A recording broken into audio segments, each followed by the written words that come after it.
his thoughts. We reach Raywat Deonandan. He's an epidemiologist and an associate professor in the Faculty of Health Sciences at the University of Ottawa. Hello there. Hi, how are you?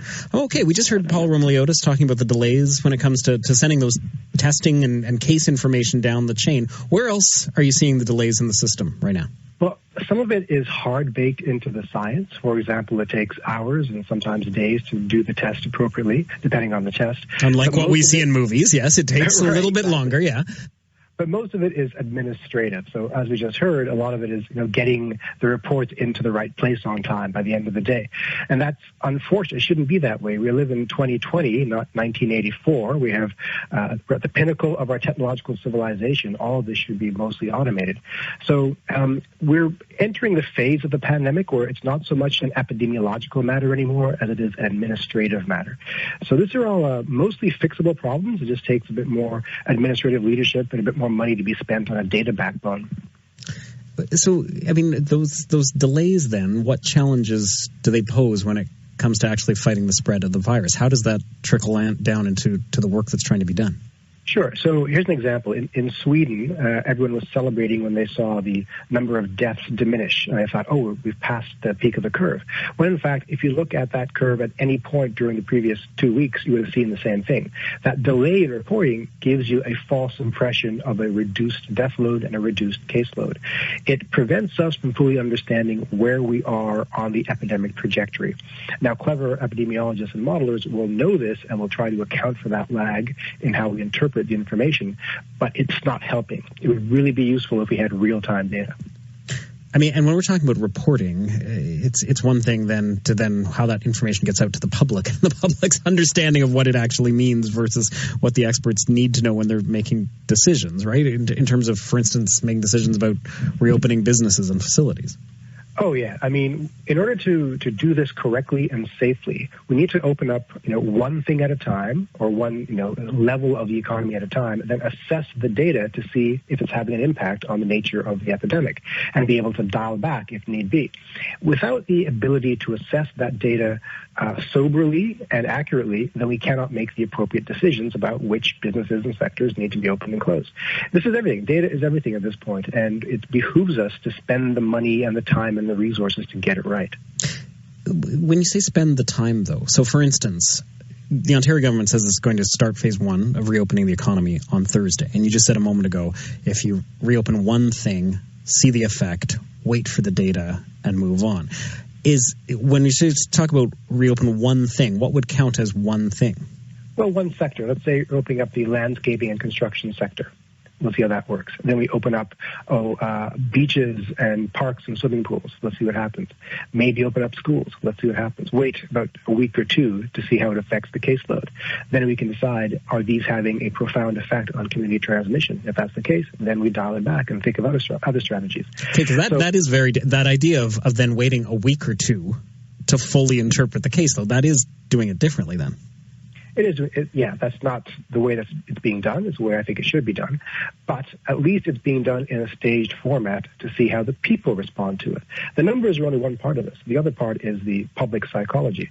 Are people going to be afraid of their fellow citizens? Are they going to take their safety for granted? Any one of those things is possible. So we have to assess how the public sentiment is as well. We can't let the numbers drive everything. Do you think that we're ready for the step of reopening the economy, the reopening, as I mentioned, seasonal businesses, low-risk workplaces, essential services, then on Thursday, given the increase in cases we've seen over the past couple of days and the low testing rates? Well, first of all, it's a mistake to look at the daily cases as an indicator of anything happening. What we need to look at is the overall trend over several days. Mm-hmm. So because the numbers are fuzzy, we're trending downward without question. But the day-to-day variance is high enough, it'll give you the impression that something horrifying is happening.